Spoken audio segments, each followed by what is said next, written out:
This episode includes a guided meditation. If you are driving, please be mindful and do not listen to this meditation while you are doing so.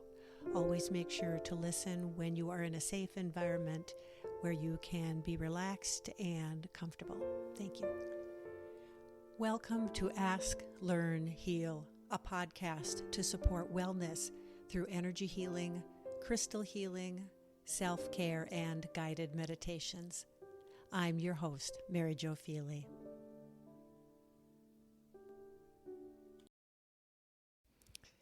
Welcome to Ask, Learn, Heal. I'm Mary Jo Feely. One of the questions I get asked a lot about crystal healing, and honestly it's a question I never get tired of being asked, is how does a person know which stone to work with? And so I thought I would take this episode to explore how crystals do complement healing and help give you a few ideas of how to begin to tease apart which stones and crystals could benefit you depending on what's arising. One of the things that I like to take a look at when we are thinking this broadly about crystal healing is that there are qualities of the gemstones and crystals themselves that can influence the healing needs that we have. And there are also the healing needs that are arising can give us some idea as to which kinds of gemstones or crystals might be beneficial. So I'm just going to paint with a very broad brush today, give you some ideas about what I think could be really helpful. The first thing I'd like to start with is that we need to know something about the gemstones and crystals that we're working with. We don't have to have an encyclopedia inside our brain. We don't have to have taken crystal healing courses, although of course that's always available to us. And so when I'm moving through some of these qualities of the gemstones or crystals that you may have, currently in your pocket or in your possession, to begin to bring those into your thoughts as we're moving through this episode, and perhaps you'll get a better sense of how you can work with the stones you have. And if you are brand new to crystal healing, you will find this helpful so that you can then reach out to purchase some gemstones or crystals to have in your crystal toolkit, and this will give you a little bit better idea as to where to start. So one of the things I like to think about is what is the color of the stone? And that color to me is significant because it's going to align with the chakra column. If you're not familiar with the human energy system, I do have other podcast episodes that you can learn a bit more about them.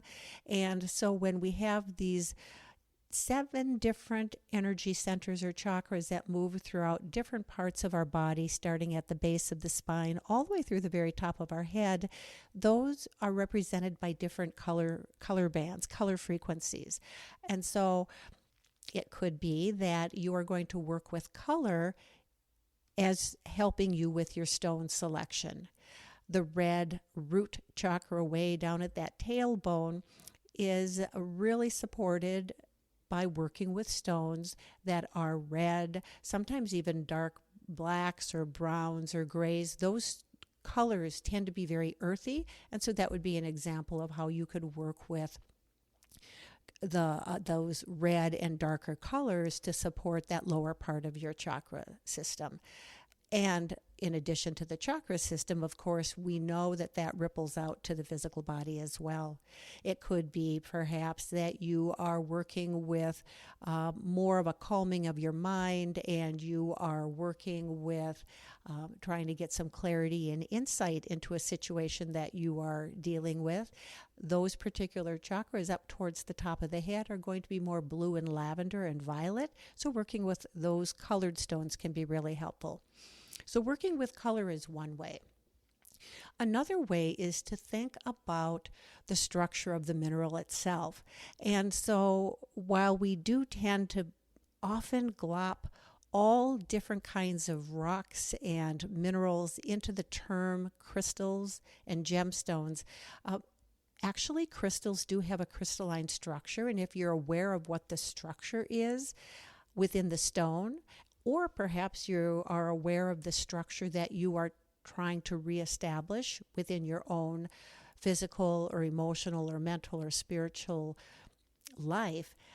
Knowing that structure and linking the structure up with that structure of the stone can be really helpful. And I'm going to give you a couple examples that I think you might find helpful. So if we think of a cube, that's a very solid, square, settled structure. So if you are experiencing instability in your life, working with a stone or stones that have that cubic structure could be really helpful. An example would be working with like pyrite or fluorite, because those are cubic types of stones. Another example would be, let's say you're really looking for balance in your life, working with a stone that has a crystalline structure that's quite balanced, such as one that has like a hexagonal structure, such as quartz. That could be very helpful to work with.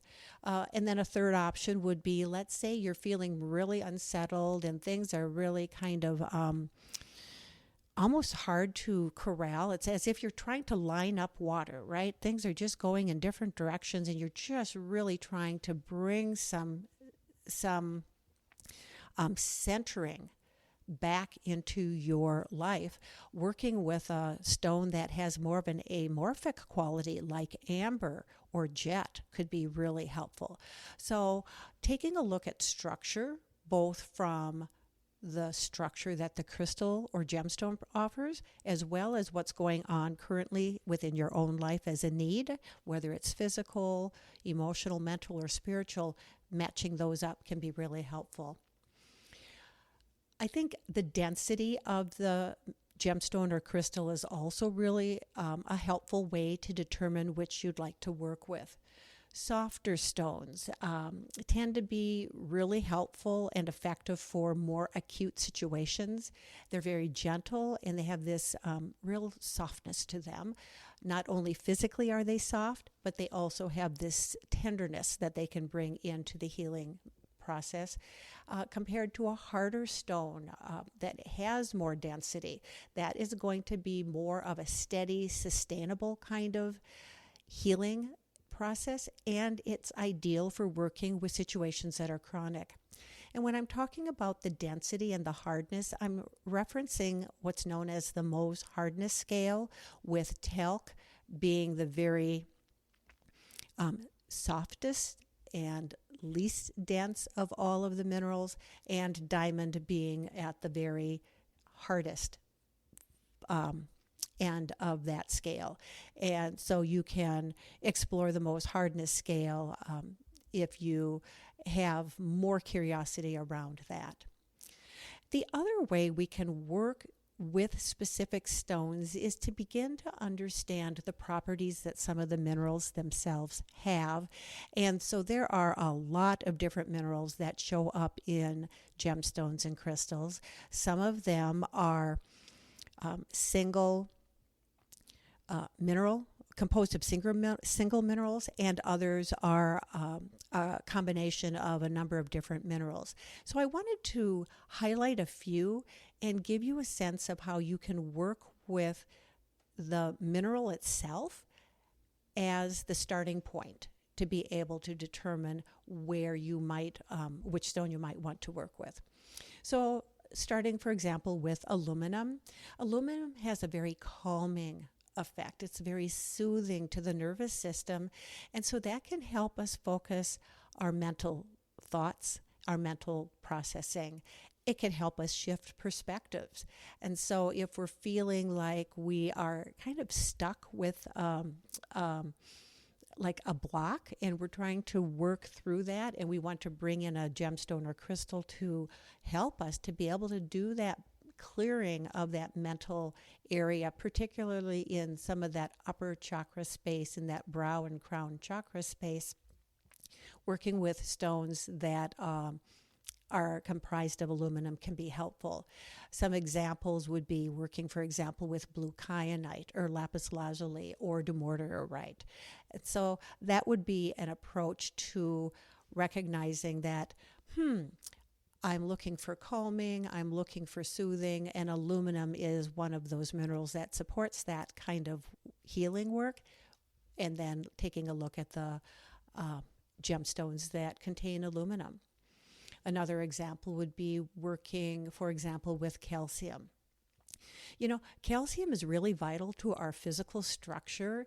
It supports growth. We know that it is really important for muscles and bones. And if, for example, knowing that the calcium has this physical structure, archetypal type of energy, working with that, if you're working on bringing structure into your own life, perhaps you are working on bringing some stability and structure into your emotional well-being, and calcium bearing minerals can help you process that. It can help to integrate emotional healing. Examples of calcium containing stones would be calcite, blue apatite, and selenite, for just to name 3 examples. Perhaps what you're looking for is a way to address a decreasing pain, decreasing inflammation, promoting cell growth. You could work, for example, with gemstones that contain copper.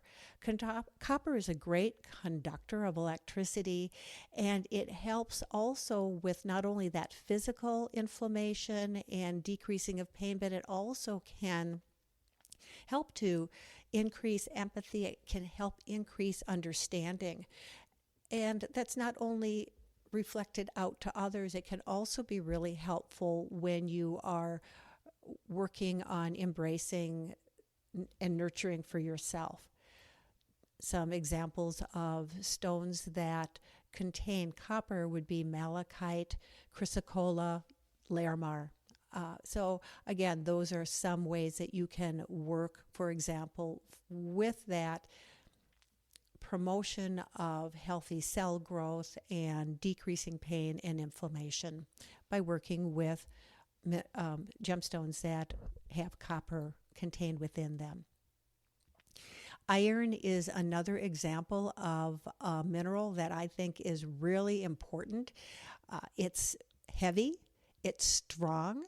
If we lift weights, we are working with iron, right? It's a very heavy mineral. It can be really stimulating. So not only is it stimulating for our physical body, it's great for cardiovascular health. Our blood cells have hemoglobin. This is the binding mineral that helps that oxygen move throughout the body. So it's really helpful for blood and circulatory system.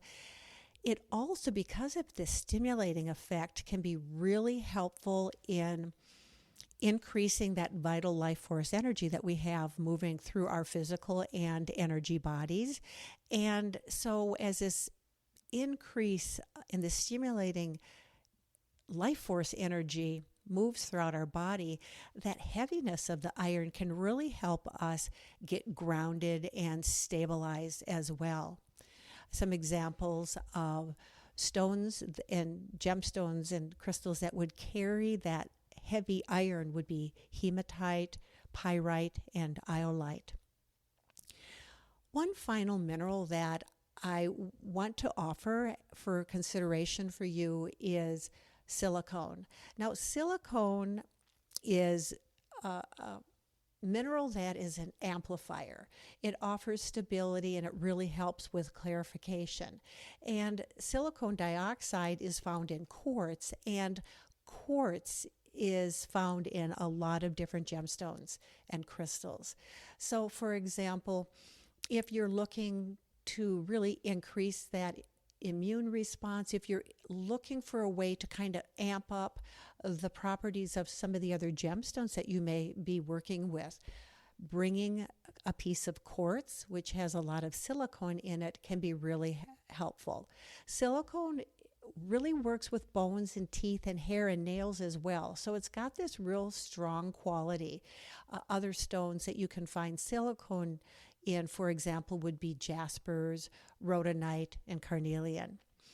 So when you're approaching how to select and work with stones and crystals to complement the healing that you're doing, you can take a look at the color and how that may match up with your chakra column, and how those chakras in turn are located in various parts of your physical body. So the color definitely is one.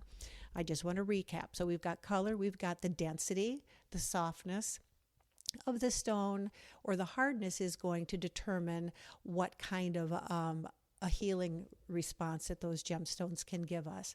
We've got the structure to take a look at, both the stone structure and the structural needs that we're calling forth with our healing. And then we've got examples of some of the mineral compositions that we can take a peek at. So what I'd like to do in just a minute is I'm going to offer a guided meditation. And this guided meditation can be done without having any gemstones or crystals in your hands or pockets or around you, although if you have them, that's just fine. Because this guided meditation is a way for you to be able to touch into which stones may be helpful for you. I'm hopeful that as you move through this meditation, you gain some awareness from that inner healer within as to what ideas are arising for you for stones that you could find helpful. So I'd like you at this time to very gently settle into a space where you are able to slow down for a few moments, finding yourself comfortable. Go ahead and close your eyes and gently bring your awareness to your breath. Simply inviting in your breath as your body chooses, following it, allowing yourself to just notice the rate that your body chooses to breathe in and breathe out.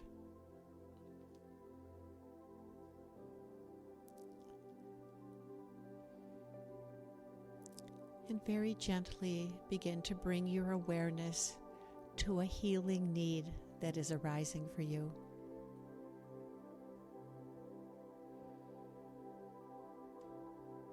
It could be a physical condition or situation, or it could be an emotional or mental or spiritual experience that you're moving through, that you are seeking support.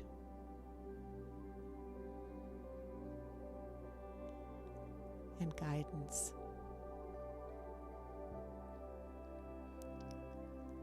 So simply bringing that awareness.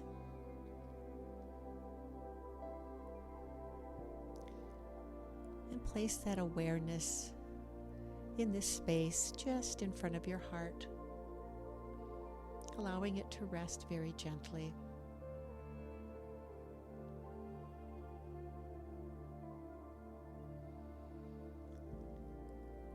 And now, as you are resting with your healing need at your heart space, very gently become aware of a color that would be most helpful and supportive at this time for you to work with.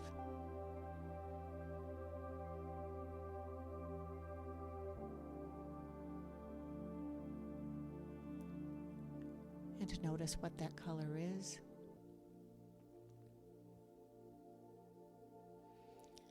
And notice if it is a gentle and subdued color,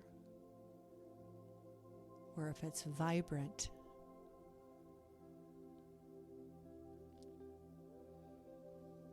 Is it giving off a luminosity? Or do you notice it more as a dull and flat color?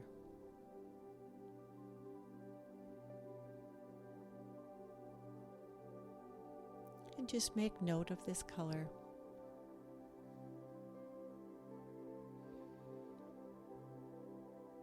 And now call forth a shape that would be most helpful for you to work with as it relates to this particular healing need.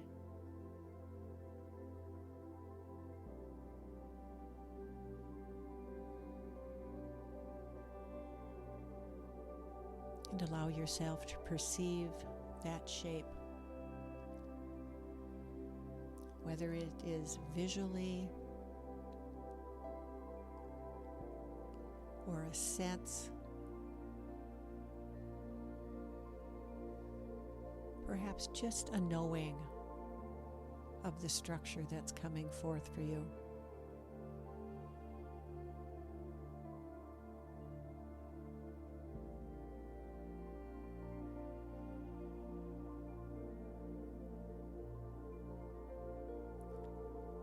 And now make note of the structure that has presented itself.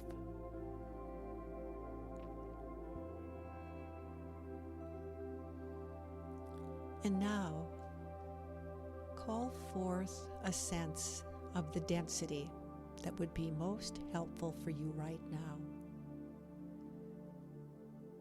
Is the ideal gemstone for you to work with one that is soft, or one that is hard?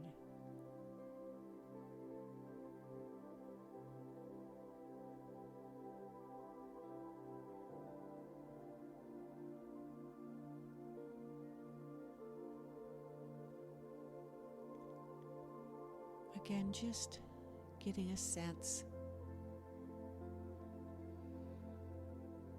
It could be that the density presents itself to you as a number between 1 and 10.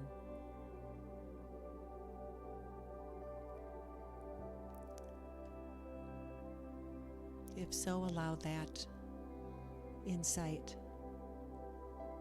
to come to your awareness.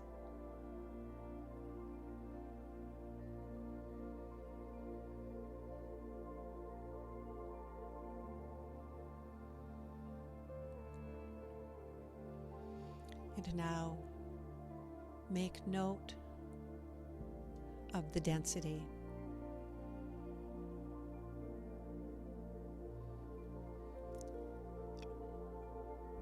And now very gently begin to call forth an awareness of the quality of the mineral or minerals contained within this gemstone that would be most supportive and helpful for you at this time.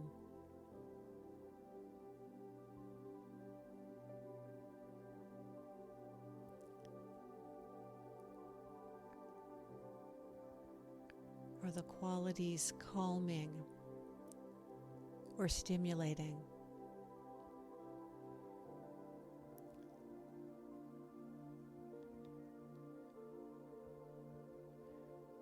Do they support physical growth?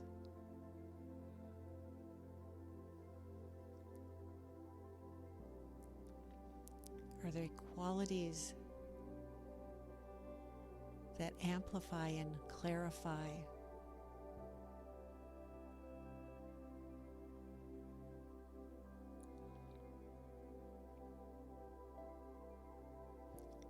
Are they soothing and integrating?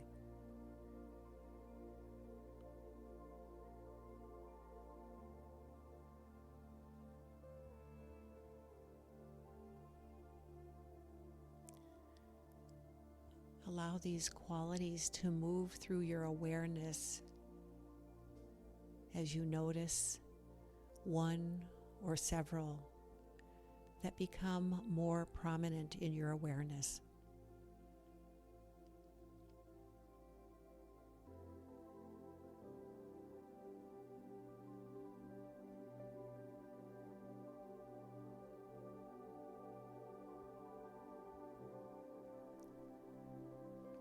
and to notice them.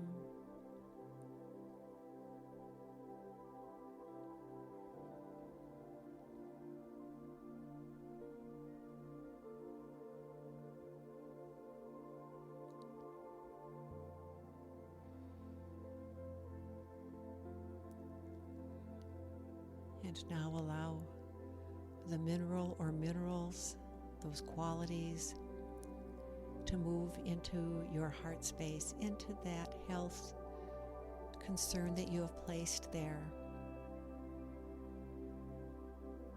And call forth the structure that you found most helpful, the density of the stone, and its color. Draw all of these aspects of that stone into your heart space where your healing need is held tenderly.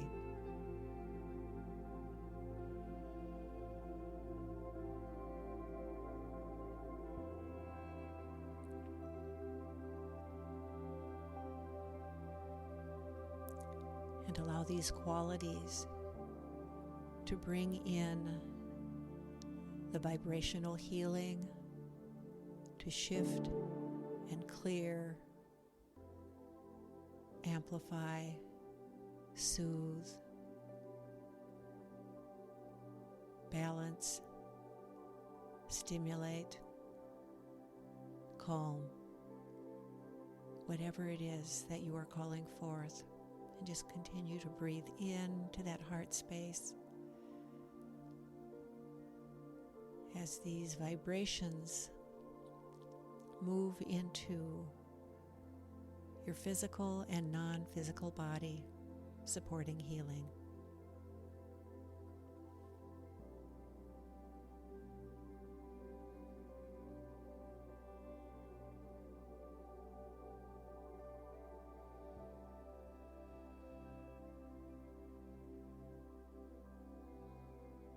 And now, very, very gently, begin to bring this meditation to a close, knowing that the healing will continue even while you begin to shift your awareness back into present moment.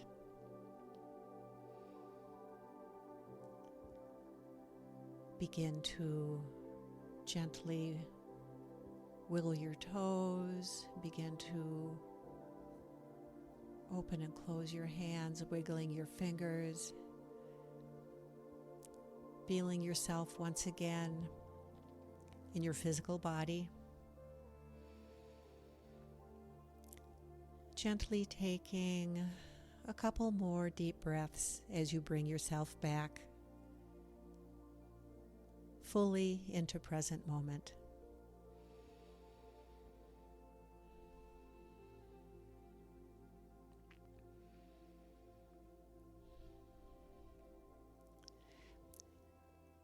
This guided meditation has just taken you through the process of being able to work with your inner healer, bringing forth awareness of a particular healing need that is arising for you, and calling in the qualities and the aspects of the gemstones and crystals that you can work with, even if you may not have clarity at that moment of what it is that would be most helpful. So we worked with color and the structure and the density, as well as examples of some of the qualities of the various minerals that are contained within gemstones and crystals. So my anticipation is that as you work with this meditation, and I really encourage you to revisit it over and over again, because each time is going to be different. Each time your inner healer, that inner part of you that knows exactly what it needs for healing, is going to be guiding you through the process somewhat differently. And also, as you learn how to intentionally work with crystals and gemstones to complement healing, you may very likely want to learn more about them. So before I completely wrap up this session, I do want to remind you that I do offer crystal and gemstone courses. I have some free mini courses as well as more in-depth courses in crystal healing and working with crystal grids, which is another wonderful way to work with crystal healing, as well as a crystal healer certification program that encompasses both crystal healing as well as energy healing, and really bringing those all together for those who are interested in really doing the deep dive into crystal healing. So I encourage you to explore crystal healing. There are all kinds of ways that gemstones and crystals can support us in whatever it is that we're dealing with, whether it's easy stuff or not so easy stuff. You can always reach out to me. I have links below this podcast as to how to reach out to me through my website. You can go ahead and chat with me right through the website. You can explore some of my other episodes that I offer. I also offer YouTube videos on crystal healing that you might find helpful as you're learning how to explore and understand more deeply and intentionally how to work with the gemstones and crystals for healing. So for now, I wish you many blessings. Be well.